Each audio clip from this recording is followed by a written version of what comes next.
प्यारे बच्चों, तो कैसे हैं आप लोग। आशा करता हूं कि आप सभी जो है एग्जाम की जो तैयारी है बेहतर तरीके से कर रहे होंगे। और हम लोग जो केमिस्ट्री जो पढ़ रहे हैं थे, inorganic chemistry chapter number 6, general principle and process of isolation of elements, यानी तत्वों के निष्कर्षण सिद्धांत एवं प्रक्रम। इस चैप्टर को जो हम लोग पढ़ रहे थे, तो पिछली वीडियो में जो है हमने पढ़ा था कि खनिज क्या होता है, अयस्क क्या होता है, धातु कर्म क्या होता है। ठीक है, इन सभी के बारे में हम लोग पूरी तरह से पढ़ लिए थे। उसके बाद हमने पढ़ा था कि कुछ महत्वपूर्ण धातुओं के जो अयस्क के नाम, जो बहुत ज्यादा इंपॉर्टेंट है ऑब्जेक्टिव के लिए, और जो है आपके 5 नंबर में निष्कर्षण पूछ दिया जाए तो उसमें आपको बहुत हेल्प करेगा। ठीक है, क्योंकि जब आप निष्कर्षण करिएगा तो उसमें जो है पहले आपको जो है वो मुख्य अयस्क का नाम लिखना पड़ता है। ठीक है, तो यहाँ पे ध्यान में रखिएगा कि हम लोग जो इनऑर्गेनिक केमिस्ट्री पढ़ रहे थे, तो हम लोग अब जो है पढ़ने वाले हैं वो मुख्य रूप से अयस्क का जो है निष्कर्षण करने की कौन कौन सी विधि अपनाते हैं, कौन कौन सा यानी स्टेप अपनाते हैं, इसको हम लोग कवर करने वाले हैं।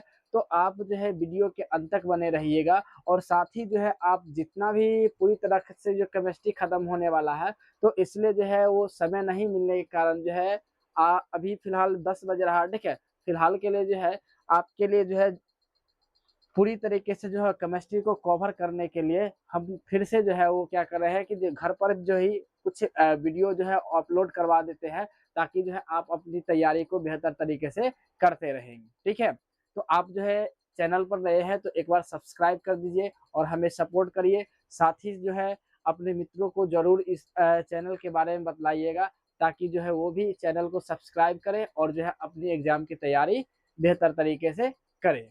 चलिए, तो आप देख रहे हैं हम लोग जो यानी क्लास 12वीं या 12th में जो है इनऑर्गेनिक केमिस्ट्री जो है हम लोग फिजिकल केमिस्ट्री पढ़ ही रहे हैं। ठीक है, उसका भी आपको जो है वीडियो मिलते रहेगा, और उसी को साथ से उधर भी हमारा फिजिकल भी क्लियर होगा और इनऑर्गेनिक भी। ठीक है, तो हमने जो है पिछली वीडियो में जो है ये चैप्टर के बारे में बतला दिया था कि general principle and process of isolation isolation of elements, यानी तत्वों के निष्कर्षण सिद्धांत एवं प्रक्रम। ठीक है, तो इसके सिद्धांत को पढ़ने से हम लोग उसके बहुत सारे विधि के हम बारे में हम लोग जानना जरूरी है। ठीक है, कि आखिर तत्वों का निष्कर्षण किस प्रकार से कर सकते हैं, कितने टाइप में इसको बांट सकते हैं। ठीक है, चलिए, तो आप जो है यहाँ पे पिछली वीडियो में जो है वो हमने क्या क्या पढ़ा था, आइए हम उसको एक बार क्या करते हैं कि चर्चा कर लेते हैं। ठीक है, पिछली वीडियो में जो है वो हम लोग पढ़े थे खनिज के बारे में। ठीक है, क्या पढ़े थे, खनिज के बारे में। खनिज के बारे में डिफिनेशन जो है, यानी खनिज। ठीक है, खनिज का जो है मिनरल्स का डिफिनेशन हमने पढ़ा था। ठीक है, मिनरल्स, और एक कोर्स पढ़े थे, और हम लोग क्या पढ़े थे, एक मेटालर्जी पढ़े थे। ठीक है, मेटालर्जी। अब इन तीनों के बारे में हमने पढ़ा था। खनिज के बारे में हमने जो पढ़ा था कि धातु एवं उनके यौगिक जो प्रकृति में पाया जाता है उन्हें बोलेंगे क्या, खनिज। ठीक है, उसके बाद अयस्क जो है यानी जो खनिज है, ठीक है, उसको यानी सरलता पूर्वक आसानी से कम खर्च में प्राप्त किया जा सकता है, वही अयस्क है। उसके बाद इन दोनों में बतलाए थे कि जितने भी अयस्क होता है वो खनिज होता है, जितने भी जो है खनिज अयस्क नहीं होता है। उसके बाद मेटलर्जी यानी धातु कर्म हमने पढ़ा था कि तत्वों के यानी अयस्क से शुद्ध धातु के निष्कर्षण करने में जितना भी प्रायोगिक यानी प्रयोगशाला विधि हो या सैद्धांतिक विधि हो, उन सभी प्रक्रम को हम बोलते हैं क्या, मेटलर्जी यानी धातु कर्म। ठीक है, आइए हम लोग क्या करते हैं कि अब आगे पढ़ते हैं। सबसे पहले यहाँ पे याद रखिएगा कि अयस्कों का जो है अगर निष्कर्षण करना है तो हम लोग कैसे करेंगे। तो सबसे पहले आप ध्यान में रखिएगा कि हम लोग क्या करते हैं कि खनिज को वो धरती से निकालते हैं, जमीन से खोद कर निकालते हैं। तो उसमें बहुत सारे जो है बड़े बड़े कण का क्या होता है, अशुद्धि होता है। क्या होता है, अशुद्धि। तो उन अशुद्धि को हम लोग क्या करते हैं, पहले क्या करते हैं, हाथ से चुन कर निकाल लेते हैं। तो पहला जो प्रोसेस जो आता है, याद रखिए, हाथ से चुनना। ठीक है, हाथ से चुनना। जबकि ये जो है 9th 10th तक ही हम लोग पढ़ेंगे। ठीक है, लेकिन फिलहाल के लिए जो है 12th में जो हम इसका जो है इसके बारे में एक बार बतला देते हैं, लेकिन इसका हम लोग प्रयोग नहीं करेंगे। ठीक है, निष्कर्षण में हम लोग जो है इसका प्रयोग नहीं करेंगे, डायरेक्ट हम लोग अयस्कों का साधारण से प्रारंभ करेंगे। हम पहले जानेंगे अयस्कों का सांद्रण क्या होता है, अयस्कों का सांद्रण किन किन विधियों से द्वारा किया जाता है, इसके बारे में हम लोग जानेंगे। चलिए, तो यहाँ पे हाथ से चुनना होता, बड़े बड़ा जो कण है उसको हाथ से चुन के हटा देते थे, ठीक है। उसके बाद जो है क्या किया जाता था कि यानी शुद्धि करने के लिए हम लोग क्या कर रहे, चूर्ण रूप में बदल लेते थे, ठीक है। तो हम महीन चूर्ण में बदलते थे, महीन चूर्ण में, ठीक है। तो इसका भी हम लोग प्रयोग नहीं करेंगे, डायरेक्ट हम महीन चूर्ण में जो है इसको बतला देंगे, महीन चूर्ण करके, महीन चूर्णित करके, यानी मतलब मिही जैसे पीस लेते थे। अब देखिए कि तीसरा स्टेप में अगर कहे तो उसके बाद जो हम लोग सांद्रण की विधि अपनाते हैं, ठीक है। क्या किसकी विधि, तो सांद्रण की। सांद्रण की विधि कहने का मतलब अयस्क का जो है वो सांद्रण हम लोग क्या करते हैं, सांद्रण करते हैं। जैसे अयस्कों का सांद्रण कर लेते हैं उसके बाद हम लोग क्या करते हैं कि ऑक्साइड में बदलते हैं, ठीक है। ऑक्साइड में, ऑक्साइड में बदल लेंगे। ऑक्साइड में जैसे आप निस्तापन भर्जनार के बारे में पढ़े होंगे, ठीक है, 9th 10th आर में पढ़े, 10th में पढ़े होंगे। तो ऑक्साइड में बदलेंगे। उसके बाद जो है हम लोग क्या करेंगे, इसमें बहुत सारे कोक और चूना पत्थर मिलाएंगे, जैसे स्मेल्टिंग की प्रक्रिया, ठीक है। स्मेल्टिंग, स्मेल्टिंग इंग्लिश शब्द ही है, यानी स्मेल्टिंग मतलब होता है प्रोगलन, ठीक है, प्रोगलन। उसके बाद जो है छठे में है जो है हम लोग क्या करेंगे कि शुद्धिकरण की विधि हम लोग पढ़ेंगे, ठीक है, शोधन की विधि, ठीक है, शोधन, शोधन विधि, ठीक है। तो इन सभी को हम लोग जब पढ़ लेंगे तब हमारा जो है वो धातु का जो है निष्कर्षण वो प्रारंभ हो जाएगा। और धातु का निष्कर्षण जैसे ही प्रारंभ होगा तो इन्हीं सभी स्टेप को, अयस्कों का सांद्रण, ऑक्साइड में परिवर्तन यानी प्रोगलन, शोधन विधि, इन्हीं तीनों चारों स्टेप के बारे में हम लोग पढ़ेंगे। और जो हम अभी पढ़ाएंगे वही चीज जो है वहां भी लिखना होता है। तो आप अभी याद कर लीजिएगा तो आपको निष्कर्षण में हो जो आधा से बेसी तो याद ही हो जाएगा, बस कुछ में जो है रिएक्शन आ जाएगा तो रिएक्शन आपको ध्यान में रखना होगा, ठीक है। यहाँ तक आप सभी को समझ में आ गया है। तो हम लोग क्या करेंगे, अब जो है स्टार्ट करेंगे, ठीक है। एक बार जो है वो वीडियो को लाइक कर दीजिए और जो है चैनल को सब्सक्राइब कर दीजिए। तो चलिए हम लोग क्या करते हैं कि बढ़ते हैं। सबसे पहले अयस्कों का सांद्रण, ठीक है। अयस्कों का सांद्रण होता क्या है, ठीक है। तो अयस्कों का सांद्रण जो है आप लिख लीजिएगा या हम आपको पूरी तरीके से लिखवा देते हैं, ठीक है। इसको मिटा करके जो है बढ़िया से लिखवा देते हैं। आप इसको ध्यान में रखिएगा, अयस्कों का सांद्रण होता क्या है, ठीक है। अयस्कों का सांद्रण जब आप समझ लीजिएगा तब हम लोग क्या करेंगे, आगे हम लोग बढ़ेंगे, ठीक है। अयस्कों का जो है सांद्रण करने की विधि के बारे में पढ़ेंगे।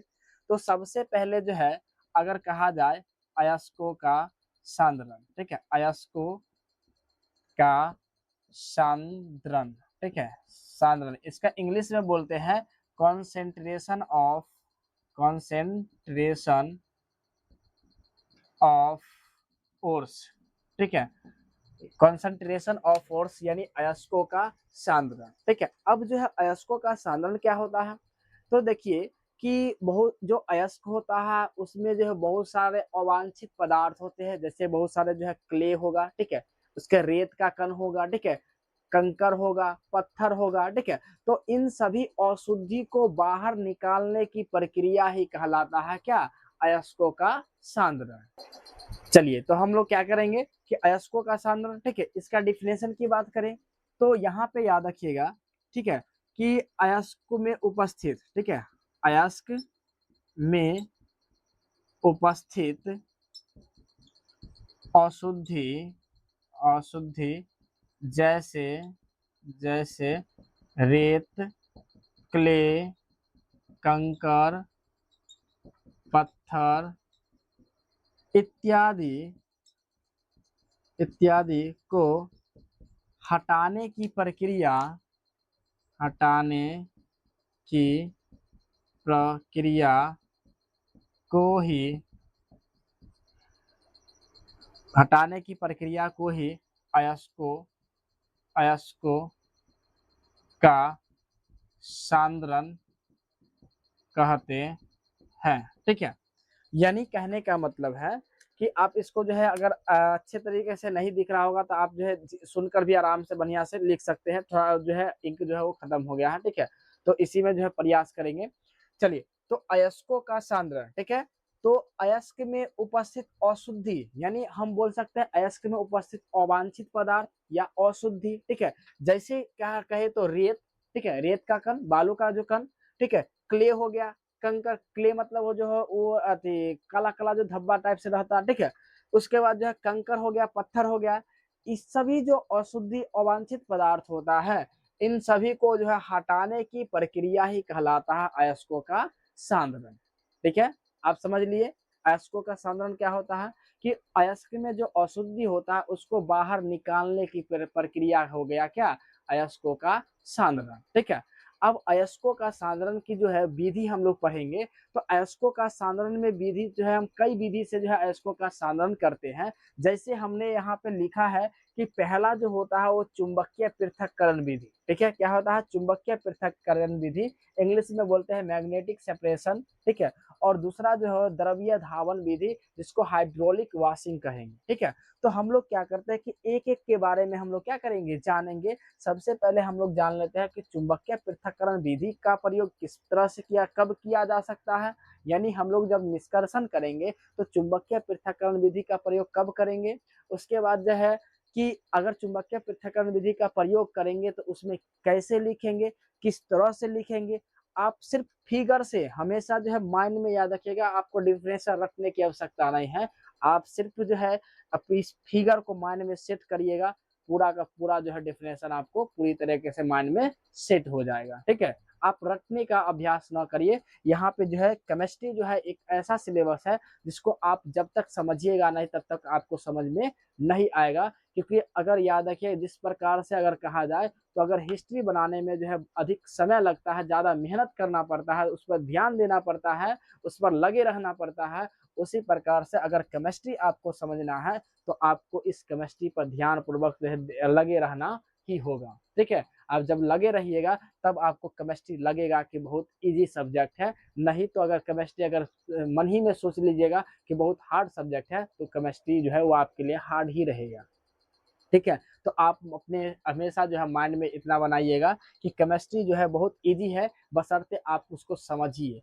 नहीं समझ में आता है फिर भी प्रयास करिए समझने का, ठीक है। आप एक जगह नहीं, कई जगह से आप देख लीजिए कि आपको कुछ ना कुछ जो है यूनिक चीज मिलेगा, तो आप जो है थोड़े बहुत सीखिएगा जरूर, और हमेशा सीखने का प्रयास करिए।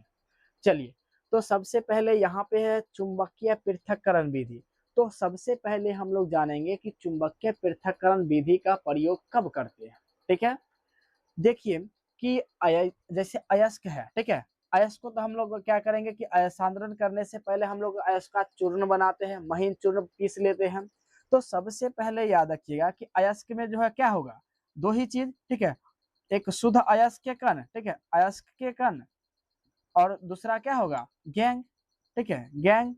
तो कहने का मतलब है कि अगर, यानी कहने का मतलब है कि चुंबकीय पृथक्करण विधि का प्रयोग हम तब कर सकते हैं जब गैंग के कण और अयस्क के कण दोनों में से एक होगा क्या, चुंबकीय प्रकृति का, यानी जिसमें चुंबकत्व गुण पाया जाता है। जैसे अगर अयस्क में अगर हो गया क्या, चुंबकीय गुण आ गया, ठीक है, और गैंग में चुंबकीय गुण नहीं रहेगा, ठीक है, तब हम लोग क्या करेंगे, चुंबकीय पृथक्करण विधि का प्रयोग कर सकते हैं, ठीक है। यानी एक चुंबकीय प्रकृति का होना बहुत जरूरी है। दोनों अगर चुंबकीय प्रकृति का रहेगा तो ये इसका जो है हम लोग क्या इस तरह से जो है यानी चुंबकीय पृथक्करण विधि का प्रयोग नहीं कर पाएंगे, ठीक है। तो कहने का मतलब है कि पहला तो आपसे ये क्वेश्चन हो गया, तो आप एरो बना के लिख लीजिएगा, ठीक है, नीचे जो है वो एरो बना के लिख लीजिए। जब इस फिगर पूरे बढ़िया से पार लीजिएगा तब एरो बना के लिख लीजिएगा, ठीक है, कि चुंबकीय पृथक्करण विधि का प्रयोग तब किया जाता है जब अयस्क के कण और गैंग के कण में कोई एक जो है वो चुंबकीय प्रकृति का होता है, ठीक है। आप इतना समझ लिए, ठीक है। अब हम लोग जानेंगे इस विधि में प्रोसेस किस तरह से होता है। तो देखिए कि सबसे पहले क्या किया जाता है कि अयस्क को पहले महीन चूर्ण के रूप में ले लिया जाता है, ठीक है। उस महीन चूर्ण को क्या किया जाता है कि एक जो है दो रोलर पर जो है लिपटी हुई एक क्या है, एक इसको बोलते हैं चमड़े की पट्टी, ठीक है, इसको याद रखिए, चमड़े की पट्टी, चमड़े की पट्टी, अब जो है क्या होता है कि ये जो चमड़े की जो पट्टी है 2 रोलर से के द्वारा क्या होता है घूमती रहती है, ठीक है। तो क्या किया जाता है ये जो है प्रोसेस होता है, ठीक है, इसको ध्यान में रखिए, ये फिगर ध्यान में रखिएगा। तो सबसे पहले क्या किया जाता है कि चूर्णित अयस्क को लिया जाता है और शुद्धि जो हो रहता है उसमें फेंटा रहता है। उसको क्या किया जाता है एक चमड़े की जो पट्टी है घूमती हुई जो 2 रोलर है उस पर घूमती रहती है, उस पर जब चमड़े की पट्टी पर इसको डाला जाता है तो ये चमड़ी यानी चमड़े की जो पट्टी है वो उसकी मदद से ये घूमते-घूमते क्या करता है कि चुंबकीय रोलर, इसको बोलते हैं चुंबकीय रोलर और ये अचुंबकीय यानी ये जो है रोलर जो है घूमने वाला ये चुंबक का है, ठीक है? तो ये जब क्या होता है कि जब ये कण जो है वो चुंबकीय रोलर के आस-पास पास जाता है, तो जो चुंबकीय कण होगा वो क्या हो जाएगा रोलर से चिपक जाएगा, ठीक है? फीता ऊपर है, ठीक है? लेकिन फिर भी कुछ ना कुछ तो प्रभाव होगा, तो ये क्या होगा फीता से चिपक जाता है और जैसे ही चिपक जाता है तो इसको जब यहाँ आ जाता है, ठीक है? यहाँ तक इसका प्रभाव रहेगा, तो यहाँ के बाद धीरे-धीरे क्या होगा क्योंकि अब जो चुंबक से प्रभाव अलग हो रहा है, तो धीरे-धीरे ये क्या होगा गिरने लगेगा, लेकिन जो चुंबकीय कण नहीं रहेगा, वो क्या होगा डायरेक्ट यहीं सटेगा नहीं, डायरेक्ट यहीं से गिर जाएगा, ठीक है? तो इसलिए जो है हम लोग क्या करेंगे चुंबकीय जो है यहाँ आकर जमा हो जाएगा और जो अचुंबकीय है वो क्या होगा यहाँ आके जमा हो जाएगा, ठीक है? कहने का मतलब है कि जो चुंबकीय प्रकृति है वो इस रोलर से चिपक जाएगा और चिपकने के बाद जो है इसका प्रभाव यहाँ तक तो यहाँ आके गिरेगा, लेकिन जो अचुंबकीय रहेगा वो तो इससे चिपकेगा ना डायरेक्ट यहीं से डायरेक्ट सीधे गिर जाएगा, ठीक है? तो इस ये जो है पूरी विधि होता है, ठीक है? इसको आप समझे, ठीक है? तो समझे तो एक बार वीडियो को जोर से लाइक कर दीजिए, ठीक है? मोबाइल ना फोड़ दीजिएगा। चलिए तो यहाँ पे ध्यान दीजिए कि हमने पढ़ लिया कि चूर्णित अयस्क को क्या किया जाता है चमड़े यानी 2 रोलर पर घूमती हुई चमड़े की पट्टी पर क्या किया जाता है कि चूर्णित अयस्क को डाला जाता है, जो घूमते हुए चुंबकीय रोलर के पास जाता है और जो है चुंबकीय कण जो है वो चुंबकीय रोलर से चिपक कर अलग एकत्रित हो जाता है, जबकि अशुद्धि जो है अचुंबकीय जो कण होता है वो क्या होता है अलग एकत्रित हो जाता है। बस इतना लिख देगी, बस जो है आपका जो है यहाँ से क्वेश्चन वो बन जाएगा, चुंबकीय पृथक्करण विधि खत्म हो गया, ठीक है? यहाँ तक समझे? चलिए अब हम लोग पढ़ेंगे सेकेंड, ठीक है, जिसका है द्रव्य धावन विधि, ठीक है, द्रव्य धावन विधि यानी हाइड्रोलिक वॉशिंग। अब हम लोग ये जानेंगे कि द्रव्य धावन विधि आखिर होता क्या है, इसका विधि इस विधि का ये सांद्रण की जो विधि है इसका प्रयोग हम लोग कब करेंगे, ठीक है? तो यहाँ पे आप ध्यान दीजिए, सबसे पहले यहाँ पे हमने लिखा है कि देखिए यहाँ पे जो है बस ये एक जो है प्रोसेस बनने का एक जो है पूरे तरह सेटअप है, ठीक है? इसको हम लोग समझेंगे कि आखिर जो है इसको हम लोग कैसे बनाएंगे, किस तरह से जो है उसको सॉल्व करेंगे, यानी किस तरह से जो हम ये जानेंगे कि इसमें तो पता ही नहीं चल रहा, ठीक है? लेकिन यहाँ पे याद रखिएगा कि ये जो ब्लैक है, ये जो ब्लैक जो आपको दिख रहा है ये अयस्क के कण है और जी ये जो ब्लू जो है वो गैंग के कण है, ठीक है? जो गैंग हो गया और उसके बाद जो है जल हो गया।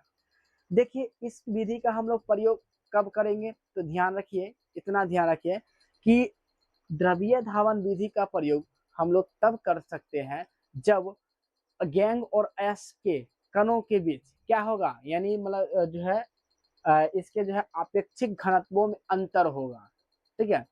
अपेक्षिक घनत्वों में अंतर कहने का मतलब है कि कोई कण होगा क्या ज्यादा होगा भारी होगा, ठीक है, ज्यादा भारी, ठीक है, और जो है कोई होगा कण जो है बहुत ज्यादा हल्का, ठीक है। तो अगर क्या करेंगे कि ज्यादा भारी वाला जो कण रहेगा उसको और जो हल्का क्योंकि फिटा हुआ, जैसे अगर सपोज करिए कि बोल सकते हैं क्या जैसे एग्जाम्पल लीजिए कि आपके गांव में देखे होंगे कि गेहूं को पानी में डाला जाता है और गेहूं में जो है बहुत सारा क्या होता है मिट्टी का कण होता है, तो क्या हुआ होता है कि मिट्टी का कण बहुत छोटा छोटा, ठीक है, बहुत छोटा छोटा, तो क्या होता है कि इसमें बड़का ढेला ढेला डाल दीजिएगा, ठीक है, मतलब बहुत पतला पतला, ठीक है, जब क्या होता है कि गेहूं में जो है बहुत सारे जो है मिट्टी का कण लगा रहता है, तब हम लोग क्या करते हैं कि बाल्टी में इसको डालते हैं और उसको बढ़िया से धोते हैं, ठीक है। तो धोने वक्त क्या होता है कि जो भारी गेहूं के कण होता है वो क्या होता है जमीन पर बैठ जाता है, ठीक है, जमीन पर,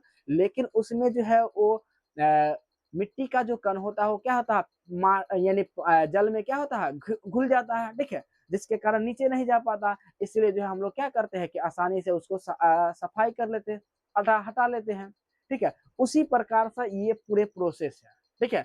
क्योंकि यहाँ पे याद रखिएगा, क्योंकि हमने गेहूं में पढ़ा गेहूं का एक कण हो गया भारी, ठीक है, लेकिन मिट्टी का कण हल्का जो पानी में घुल गया और बाहर हो गया, ठीक है। तो बस सेम टू सेम प्रोसेस यही है द्रव्य धावन विधि में, ठीक है। द्रव्य धावन विधि में सेम टू सेम प्रोसेस है। इसको हम लोग समझ लेंगे तो हम लोग क्या करेंगे कि अगले जो है फेन प्लवन विधि की ओर हम लोग बढ़ेंगे। चलिए, तो सबसे पहले जो है इस विधि का हम लोग प्रयोग कब करेंगे, तो याद रखिए गैंग और अयस्क के कणों के बीच क्या हो अपेक्षित घनत्वों में अंतर होगा, तभी जो है इस विधि का प्रयोग कर सकते हैं, अन्यथा नहीं। चलिए, सबसे अब हम लोग इसको प्रोसेस करते हैं। इस विधि में क्या होता है, चूर्णित जितना अयस्क जो होता है, ठीक है, आप इसको जो कॉपी में बढ़िया से समझ करके बढ़िया से एक जो है एक डिफिनेशन तरीका से बना लीजिएगा, ठीक है, पूरे लिख लीजिएगा, ठीक है। तो यहाँ पे जो है सबसे पहले द्रव्य धावन विधि, ठीक है। द्रव्य धावन विधि कहने का मतलब है कि इस विधि में क्या क्या पहले अयस्क को चूर्ण बना लिया जाता है, महीन चूर्ण।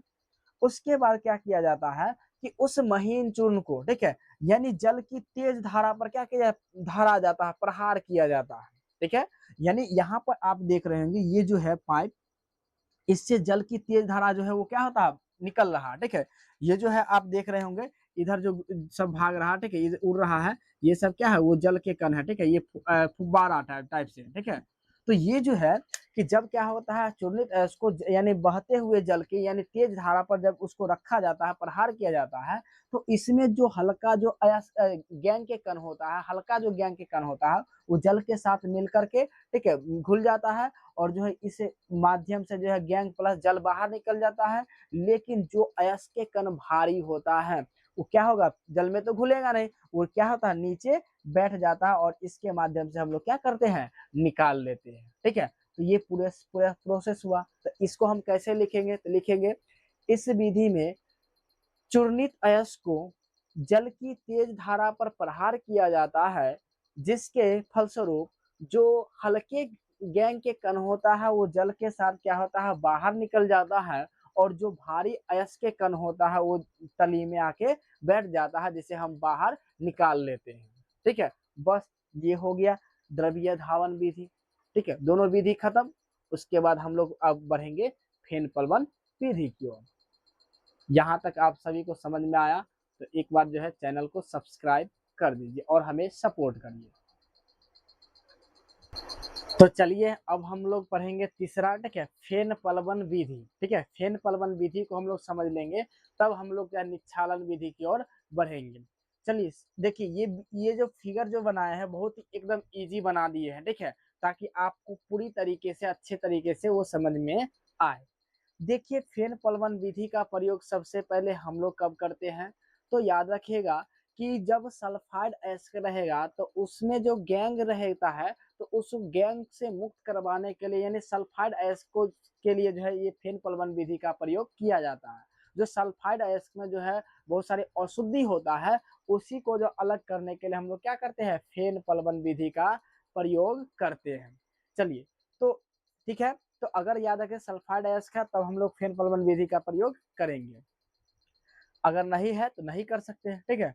चलिए, तो यहाँ पे फेन प्लवन विधि का हम जो है पूरे बतलाते हैं, ठीक है, कि इस विधि में करना क्या है। ठीक, इस विधि में सबसे पहले चूर्णित अयस्क को लिया जाता है, ठीक है, जो एक जो है ये जो है एक बर्तन टाइप से समझ लीजिए कि इसमें रखा जाता है, और इसमें जल जल मिलाकर उसको क्या किया पहले मिला दिया जाता है, ठीक है।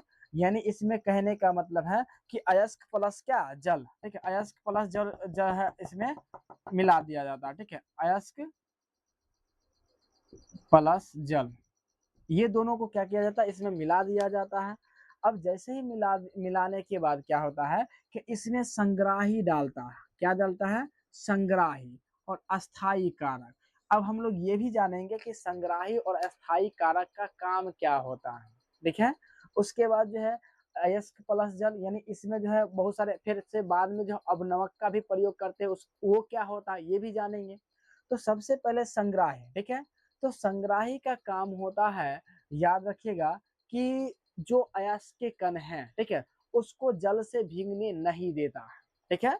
यानी इसमें जो जल है उसमें क्या किया जाए, यानी जो संग्राही मिलाया इसलिए जाता है ताकि जो अयस्क के कण हैं वो जल से भीगे नहीं, ठीक है।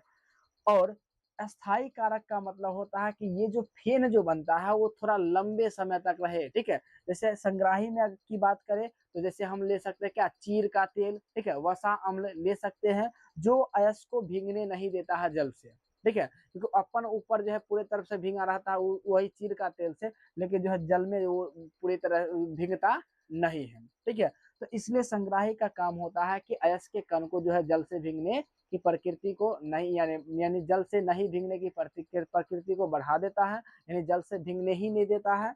और अस्थाई कारक का मतलब होता है कि थोड़ा फेन को जो है लंबे समय तक रखे, ठीक है। जैसे अगर सौरभ का पारिएगा, सौरभ का जो है शैम्पू का जो है वो फेन बनाइएगा, जैसे फूक के बनाइएगा तुरंत जो है वो क्या होगा, मतलब सब फूट के वो एकदम पूरे एकदम समटा जाएगा। तो इसलिए जो है ऐसा ना हो, क्योंकि ये जो है फेन के रूप में अयस्क बाहर निकलता है, तो अगर ये तुरंत अथी हो जाएगा तो फिर तो इसमें प्रोसेस में ज्यादा टाइम लगेगा। इसलिए स्थायी कारक मिलाया जाता है ताकि फेन लंबे समय तक रहे, तो हम फेन आसानी से बाहर निकाल लें। चलिए, तो सबसे पहले चूर्णित अयस्क को जल में मिला करके एक जो है इस बर्तन टाइप से इसमें धरा जाता है, एक प्रोसेस होता है जिसमें एक जो है घूर्णी छेपनी लगा था, इसको बोल सकते हैं घूर्णी छेपनी, ठीक है। घूर्णी घूर्णी छेपनी, जैसे आप जो है देखे होंगे या नहीं भी देखे होंगे, जो जैसे पहले जो है राधा माँ जो है ना, यानी राधा माँ जो है वो क्या होती थी, मतलब उसको क्या बोल सकते हैं, मथनी, ठीक है, जो थिया निकालती थी दूध से, जो है ना मलाई टाइप मलाई निकालती थी, ठीक है, मथनी, ठीक है। तो उसी तरह से यहाँ पर इधर लगा रहता है, पूरे सेटअप रहता है। तो उसमें क्या किया जाता है कि इसमें जब संग्राही स्थायी कारक और अयस्क जल को मिला करके जब इसको यानी घूर्णी छिपनी को नचाया जाता है, तो नचाने के कारण क्या होता है, फेन ऊपर में बनता है, ठीक है। ये सब जो है बना दिया जो फेन है, ठीक है।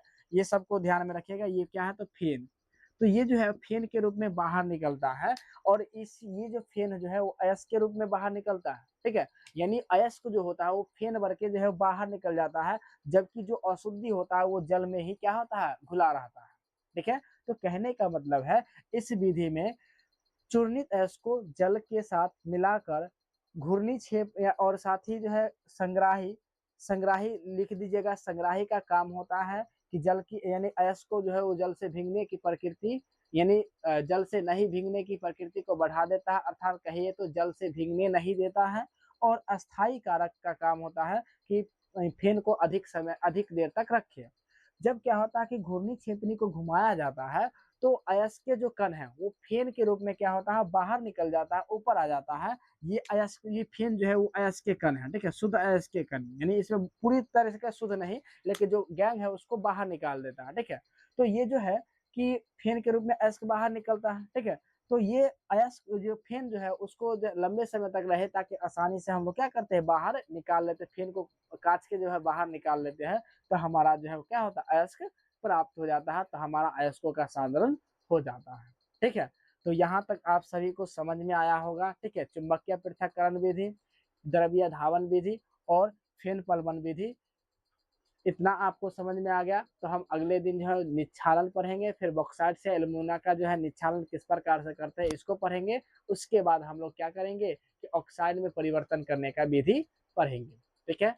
तब तक के लिए इतना ही, मिलते हैं अगले क्लास में, तब तक के लिए जय हिंद, जय भारत।